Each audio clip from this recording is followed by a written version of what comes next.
டேய் சித்து, கொஞ்சம் இந்த பொண்ண பாரேன் என்று தன் மொபைலில் இருக்கும் ஒரு பெண்ணின் புகைப்படத்தை காட்டினார் வேதவள்ளி.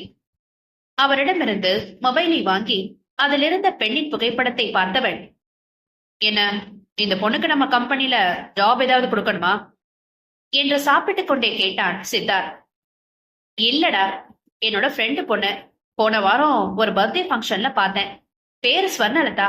Fashion designing படிச்சிருக்கா. லட்சணமா அமைதியா இருக்கா. அதான் அவளை உனக்கு பேசி முடிப்போம்னு நினைச்சு உன்கிட்ட கேக்குறேன் என்றார் வேதவள்ளி. வாயில் உணவை வைத்துக் கொண்டு அதிர்ச்சியாக தன் தாயை நிமிர்ந்து பார்த்தாள் ஹரிணி.